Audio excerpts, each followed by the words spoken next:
Bueno, en todo caso, presentarme, yo soy Jordi Díaz Manera, soy profesor de enfermedades neuromusculares en la Universidad de Newcastle y os voy a hablar sobre los diferentes enfermedades, la utilidad de resonancia magnética en el diagnóstico y en el seguimiento de pacientes con distrofia muscular.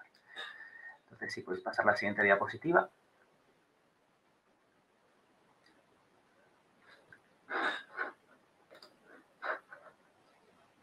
Algo pasa.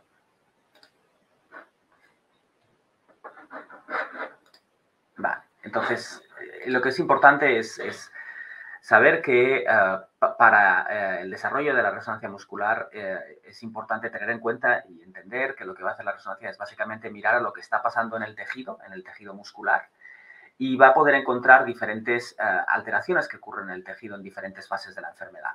Nosotros sabemos que en las enfermedades neuromusculares empezamos más o menos con un músculo que es un músculo sano, al que le falta una proteína, como puede ser, por ejemplo, la distrofina.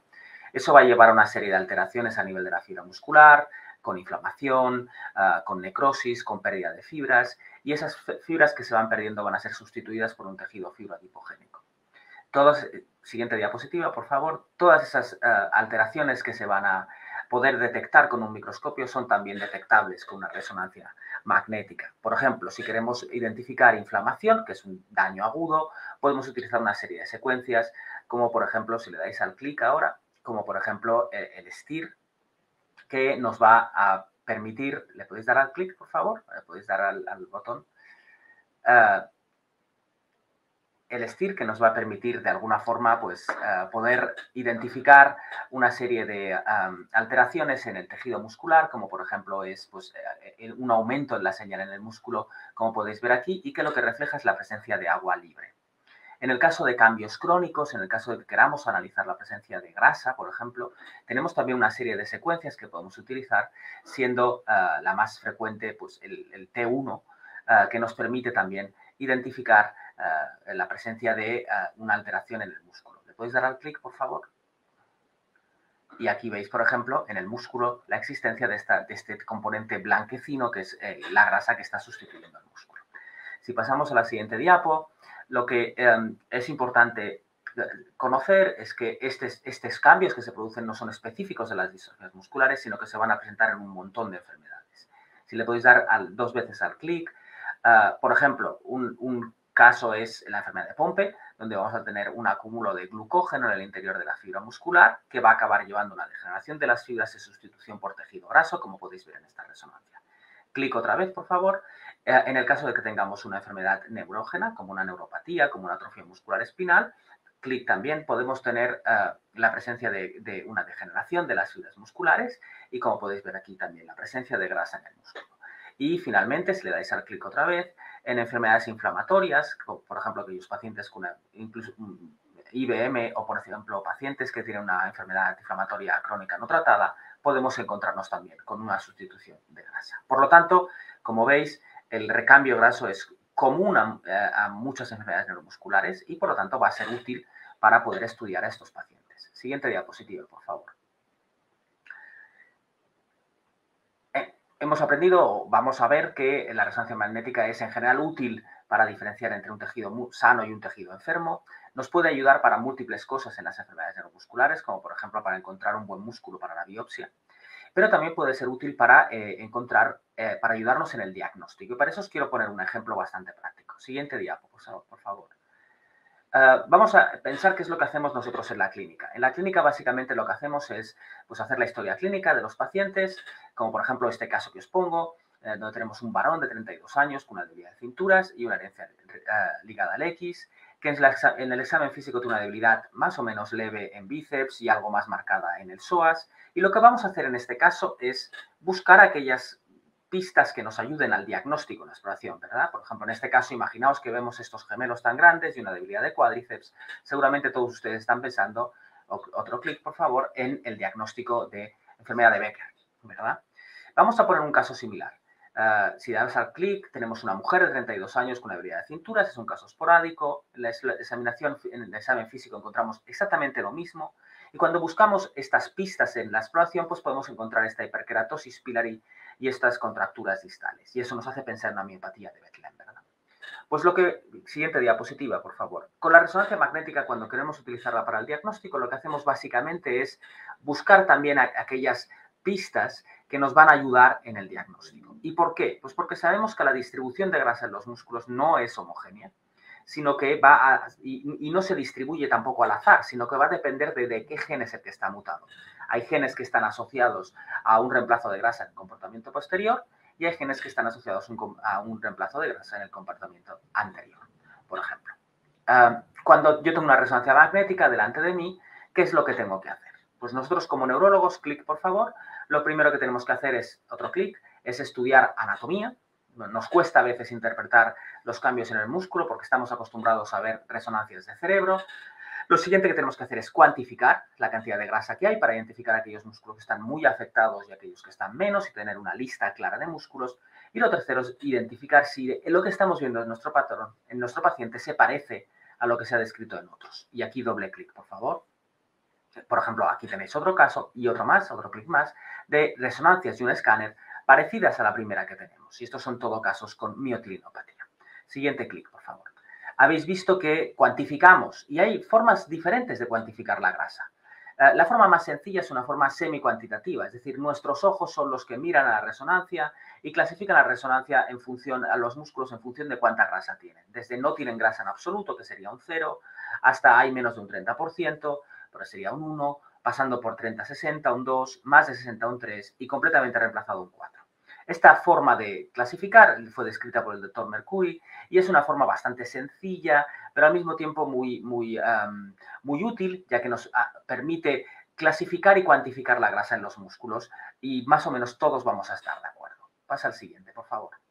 En los últimos 20 años ha habido una gran cantidad de publicaciones describiendo los patrones que son característicos de cada una de estas enfermedades. Siguiente, y en la época pre-Next Generation Sequencing había una serie de algoritmos que se utilizaban bastante frecuentemente en la clínica que utilizaban la resonancia magnética para guiar el sangre y para guiar qué gen teníamos que identificar. Siguiente diapositiva. Nosotros hace unos años nos planteamos si esto era muy específico y la verdad es que vimos que había pocas enfermedades con patrones claramente específicos. Muchos de los que en teoría eran patrones característicos se sobreponían. Siguiente diapositiva. La realidad es que cuando hablábamos con médicos casi todos nos decían que era necesario un gran nivel de especialización para reconocer estos patrones. Por lo tanto, nos preguntamos, ¿hay algún software que nos pueda ayudar? La respuesta en ese momento era no. Siguiente diapositiva. De forma que nosotros utilizamos un acercamiento con Machine Learning en el que analizamos 1000 resonancias magnéticas de 10 enfermedades diferentes utilizando esa técnica de inteligencia artificial y fuimos capaces de desarrollar un algoritmo que era capaz de predecir el diagnóstico con una eficacia de más del 90%. Siguiente clic, por favor. Y eso llevó a un producto que se llama MyoGuide, que es algo que queremos implementar en la web. Y ahora veréis cómo. Siguiente diapositiva. Uno de los proyectos en los que estamos trabajando básicamente es implementar MyoGuide, que recordad es un algoritmo de inteligencia artificial en un portal de internet que se llama MyoShare para que esté a disposición de todo el mundo y de forma que ustedes puedan entrar en este portal, subir su resonancia magnética y hagamos la predicción. En este proyecto, siguiente diapositiva, lo que básicamente estamos haciendo es expandir el número de enfermedades de 10 a 25, incluyendo enfermedades menos prevalentes. Siguiente diapositiva. Estamos obviamente incluyendo centros de todo el mundo que están colaborando con nosotros, centros en Europa, en Asia, en Sudamérica y también en Norteamérica. Siguiente diapositiva. Estamos creando una herramienta de segmentación automática para que los médicos no tengan que identificar los músculos y cuantificar el mercurio, sino que eso se haga de forma automática. Y el objetivo es crear un nuevo algoritmo que, siguiente diapositiva, se va a implementar en MyoShare, que es una plataforma para compartir resonancias magnéticas que ya existe en la web y que va a tener este nuevo módulo donde vamos a tener un módulo de inteligencia artificial para ayudar en el diagnóstico de forma gratuita. Obviamente para eso necesitamos la colaboración de cuanta más gente mejor y si ustedes están interesados y tienen resonancias de pacientes con enfermedades neuromusculares diagnosticadas, pues pónganse en contacto conmigo en el correo que pongo aquí a su disposición para incluirlos en esta colaboración. Siguiente diapositiva. Bien, hemos visto, por lo tanto, que la resonancia puede ayudarnos en reconocer patrones y en el diagnóstico. Siguiente diapositiva. Ahora bien, hace unos años yo me pregunté si había una buena correlación entre la cantidad de grasa que encontrábamos en el músculo y los datos clínicos. Y estas preguntas venían de la observación en la clínica diaria. Por ejemplo, en la izquierda pueden ver ustedes un paciente con una disferlinopatía que tiene una atrofia parcelar del bíceps y cuando íbamos a la resonancia veíamos ese músculo superficial del bíceps completamente reemplazado por grasa.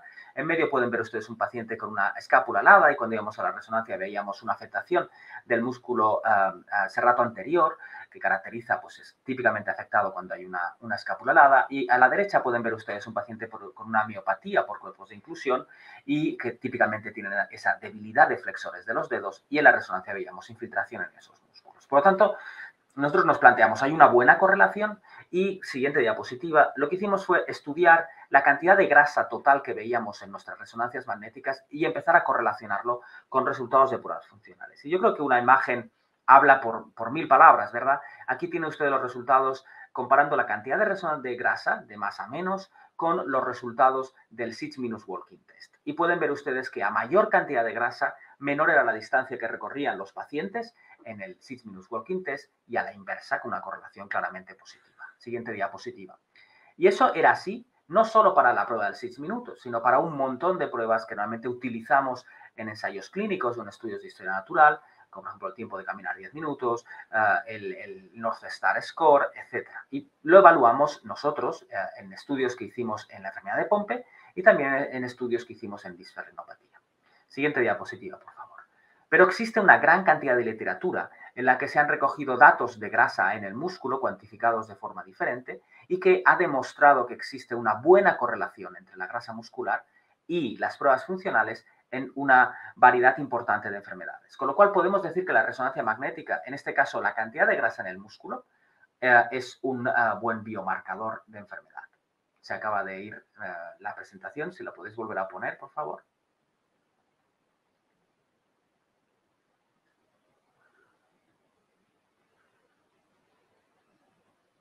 Bien, siguiente diapositiva, por favor.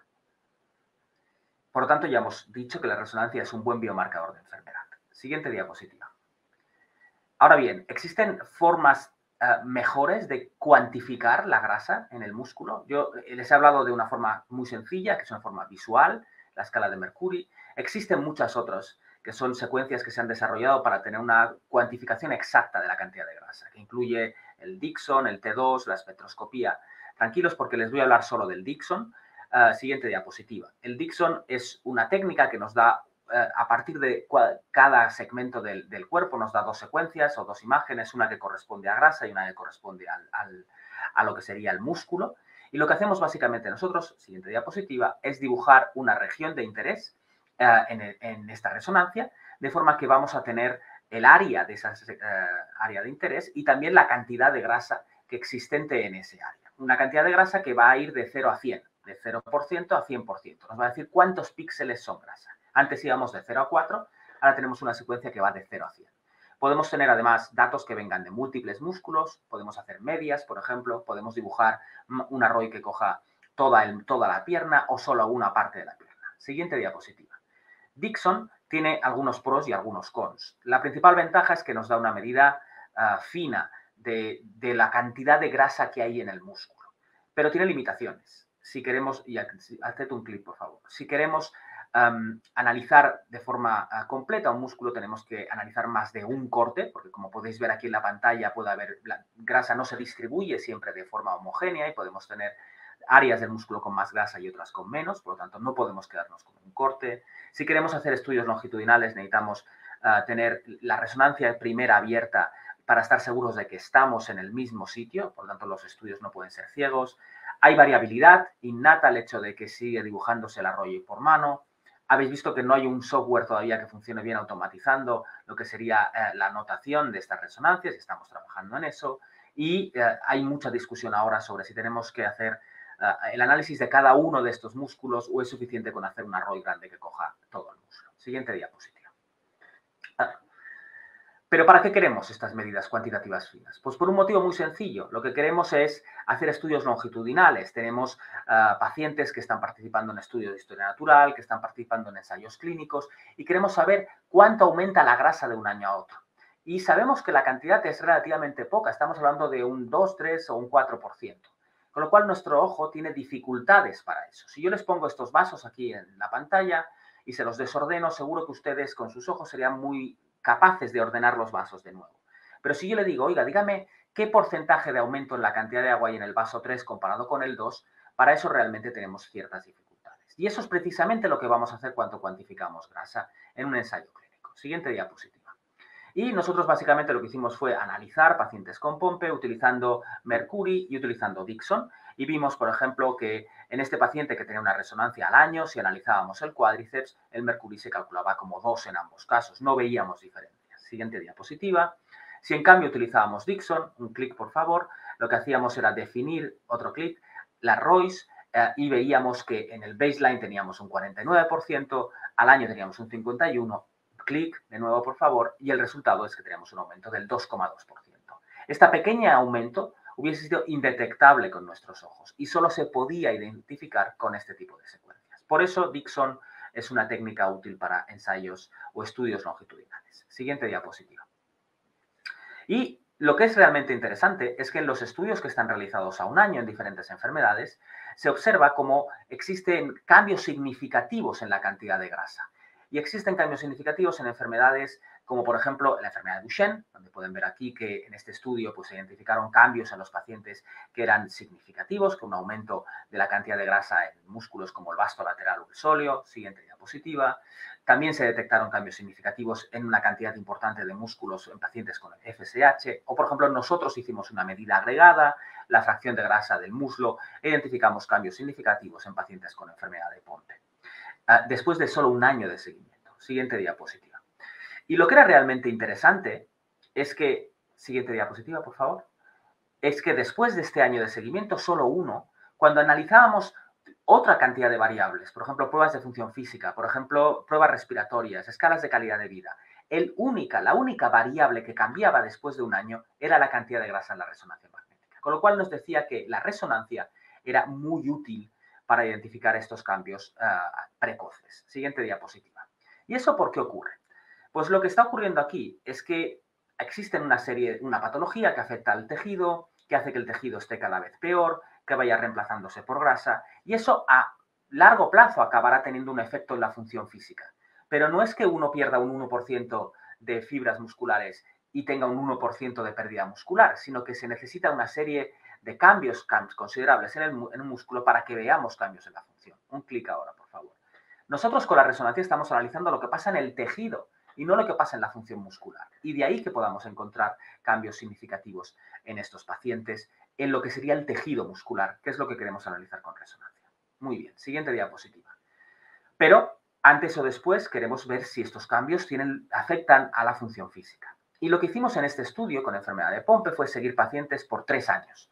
Y vimos que había un aumento más o menos estable en la progresión de grasa de un 2% en nuestros pacientes que, siguiente diapositiva, al cabo de 3 años acababa teniendo también una repercusión funcional. Es decir, nuestros pacientes empezaban a deteriorarse físicamente y empezábamos a ver cambios en la fuerza muscular después de 3 años de seguimiento. Es decir, los cambios en grasa preceden a los cambios en función muscular, se pueden ver ya al año, en la mayoría de enfermedades neuromusculares, pero si seguimos a los pacientes por más tiempo, acabaremos viendo cómo existe también cambios en la función muscular. Siguiente diapositiva. Otro tema bastante importante es el tema de la fibrosis. Es decir, hemos hablado de grasa, pero ustedes saben que aparte de grasa hay también un tejido fibrótico que sustituye las fibras. Y desgraciadamente no existe todavía una secuencia de resonancia magnética que sea capaz de identificar y de forma única la fibrosis en el tejido muscular. Se han hecho multitud de estudios con diferentes secuencias y de momento no hay nada que podamos utilizar en pacientes. Siguiente diapositiva. Si bien es cierto que en modelos preclínicos se han descrito algunos contrastes que pueden unirse al colágeno, como ven aquí, y que en ratones de Duchenne pues, pueden mostrar una intensidad aumentada, mostrando la presencia de un aumento del colágeno en el tejido muscular. Si bien es cierto que estos contrastes no se pueden utilizar todavía en humanos. Siguiente diapositiva. Hemos hablado de cambios crónicos, quiero centrarme un momento en cambios agudos, hemos visto que hay inflamación y eso es especialmente relevante ¿Por qué? Pues porque los cambios crónicos son irreversibles. No tenemos un tratamiento que sea capaz de revertir la grasa, que sea capaz de revertir la fibrosis.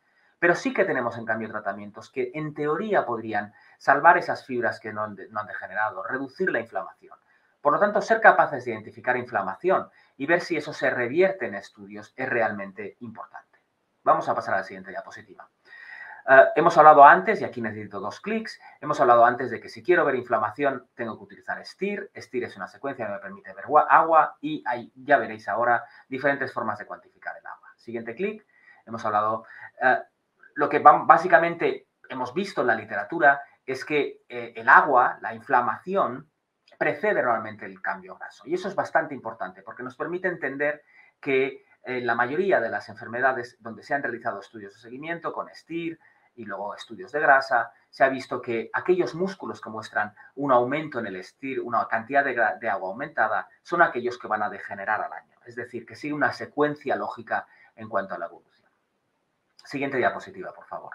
Y eso se ha visto en FSH, pero se ha visto también en disferlina, se ha visto también en la enfermedad de Pompe y en una cantidad importante de enfermedades. Siguiente diapositiva. El problema que tenemos con STIR es que STIR es de nuevo una medida semi-cuantitativa. Es decir, nosotros vamos a decir si está aumentado o está normal. Y eso no nos permite cuantificar cambios en cómo de aumentado está. Necesitamos algo cuantitativo de nuevo. Existe una secuencia que se llama WaterT2, que básicamente lo que hace es cuantificar la cantidad de agua libre en una región de interés. Y eso nos permite de nuevo tener una medida que es cuantitativa y que permite cambios o seguimiento longitudinal. Siguiente diapositiva, por favor.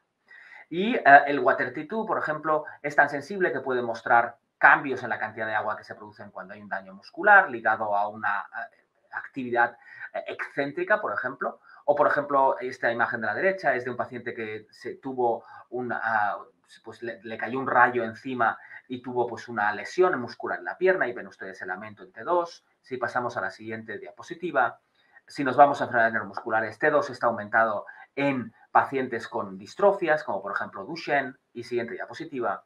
Y bastante importante, y esta creo que es una diapositiva fundamental, es que si nosotros analizamos pacientes con Duchenne que empiezan los corticoides, tienen que ustedes que fijarse en la gráfica a la derecha, pueden ver ustedes como después de 3 meses vemos ya una reducción rápida del T2. Lo que nos está mostrando es que los esteroides llevan a una reducción de la inflamación, a una reducción de la cantidad de agua, y lo que nos está diciendo es que la resonancia magnética con esta secuencia nos permite seguir de forma rápida y no invasiva lo que está pasando en el tejido, con una secuencia sencilla de aplicar como es el WaterT2. Siguiente diapositiva. Bien, nosotros hemos hablado antes ya de toda esta secuencia que va pasando, hemos visto y hemos confirmado pues, que si hay una alteración en la inflamación, esto acaba llevando a una pérdida de músculo, a un aumento de la grasa, hemos visto que a largo plazo esto acaba teniendo una repercusión en la función muscular, un clic ahora.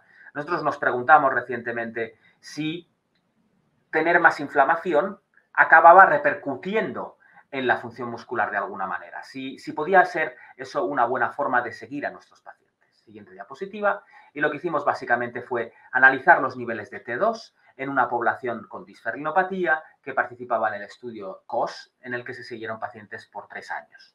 Y pudimos ver que aquellos pacientes que tenían niveles más altos de T2 eran aquellos pacientes que progresaban más clínicamente al cabo de 3 años, mientras que aquellos pacientes con niveles bajos de T2 se mantenían estables, si bien no era una regla perfecta, había algunos pacientes que se salían un poco de esta regla, pudimos ver que era lo que se observaba en esta población. Y eso sugería que el WaterT2, que la medida de agua, puede ser útil para identificar pacientes en riesgo de progresar, tanto en la clínica como aquellos pacientes, por ejemplo, que van a estar en un ensayo clínico, y por lo tanto se puede utilizar para diseñar ensayos. Siguiente diapositiva. Hemos hablado de que el WaterT2 está relacionado con un daño muscular agudo que puede modificarse por tratamientos. Siguiente diapositiva. ¿Hay alguna cosa más que podamos utilizar? ¿Hay alguna medida hiperaguda más que podamos utilizar? Pues me parece bastante interesante nombrar estas técnicas. En los últimos años se ha estudiado resonancia de sodio, se ha intentado estudiar resonancia para medir el pH, porque se sabe que cuando tenemos una lesión en la membrana, uno de los primeros eventos que tiene lugar es que hay un cambio en los electrolitos y vamos a tener una entrada de sodio y un aumento del pH dentro de la fibra muscular. Siguiente diapositiva. Tenemos resonancias que nos permiten mirar el pH y vemos cómo existe un aumento del pH, por ejemplo, en los pacientes que tienen una enfermedad de Duchenne, incluso en fases muy iniciales de la enfermedad, lo que sugiere que ya existe daño en la fibra muscular. Siguiente diapositiva. Y cuando miramos al sodio, vemos también que existe un incremento en los niveles de sodio en estos músculos en pacientes con Duchenne, incluso antes de que haya cambios también en el water T2. Es decir, que vendría a ser una medida hiperaguda de lesión muscular. Siguiente diapositiva. Siguiente diapositiva.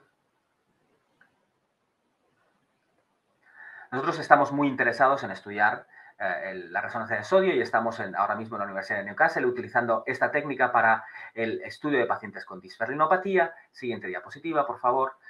Como saben ustedes, la disferrinopatía básicamente lo que hay es un defecto en la capacidad de la membrana muscular para repararse después de una lesión, porque la disferlina participa directamente de ese proceso, con lo cual existen estos agujeros, estos hoyos que decíamos antes en la membrana, que pueden estar por largo plazo. Siguiente diapositiva. Y nosotros lo que vamos a hacer aquí básicamente es realizar una resonancia de sodio. Nosotros esperamos encontrar, nuestra teoría es que esperamos encontrar un aumento en la resonancia de sodio, en los niveles de sodio intramuscular, pero le vamos a pedir al paciente que haga un ejercicio excéntrico dentro de la resonancia, porque queremos ver si somos capaces de identificar más cambios, un aumento consistente en la cantidad de sodio. Queremos ver si eso nos ayuda a monitorizar, por ejemplo, si el ejercicio es beneficioso o no, si puede dañar el músculo, y sobre todo nos queremos ver si nos ayuda a monitorizar, por ejemplo, en casos de que haya terapia génica, si volver a poner disferlina aquí quiere decir que los niveles de sodio bajan y que los niveles de sodio en respuesta a un ejercicio bajan, de forma que tendríamos un biomarcador para una enfermedad, para seguimiento de pacientes tratados en un ensayo clínico con terapia génica que no sería invasivo. Siguiente diapositiva. Simplemente para mostrarles una pincelada, necesito la siguiente diapositiva, por favor.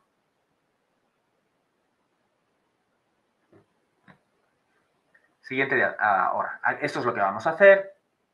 Este soy yo, es mi pierna. Aquí básicamente lo que hacemos es, a nivel basal, calculamos el sodio en un área determinada, que es el tibial anterior. Ven aquí en esta resonancia a la izquierda un cuadrito pequeño y hacemos una serie de ejercicios de forma repetida. Miramos los niveles de sodio justo después de los 15 minutos y pueden ver ustedes que existe un aumento más o menos del 30%. Es decir, que con esta resonancia podemos ver cambios dinámicos en la cantidad de sodio que están ocurriendo en el momento dentro de los músculos de los pacientes. Siguiente diapositiva. Y ya para enseñarles simplemente los primeros resultados, pues pueden ver a ustedes un paciente con una disferlina, donde claramente el tibial anterior está brillando notablemente en condiciones basales, y aquí tienen un control donde apenas hay sodio en este músculo. Existe, por lo tanto, un aumento en estos pacientes, si bien este es un estudio que todavía estamos completando. Siguiente diapositiva. Por lo tanto, ya hemos visto que hay algunas herramientas que pueden ser útiles para determinar cambios hiperagudos, pero necesitamos muchos más estudios en más enfermedades para poder ver cómo de útiles son estos estudios en pacientes con enfermedades neuromusculares. Siguiente diapositiva.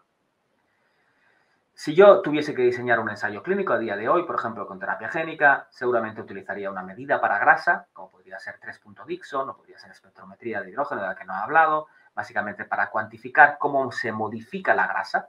Y eso es hoy en día lo que está más establecido y está recientemente aprobado por la FDA como un outcome primario para estudios, es decir, que vamos a empezar a ver estudios cada vez más que utilizan grasa en los músculos para seguimiento de respuesta al tratamiento.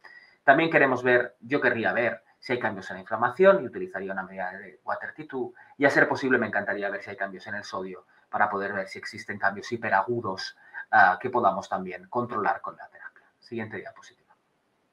Como conclusiones, la resonancia cuantitativa pues, tiene una gran cantidad de secuencias que identifican diferentes procesos que están en marcha en las enfermedades neuromusculares. Se puede considerar como un buen biomarcador de progresión de la enfermedad. Para mí está ya preparada para ser un outcome en los ensayos clínicos y necesitamos, yo creo, muchos más estudios en las secuencias funcionales que nos ayuden a ver cambios en el músculo en función de la actividad que está haciendo el paciente. Siguiente diapositiva.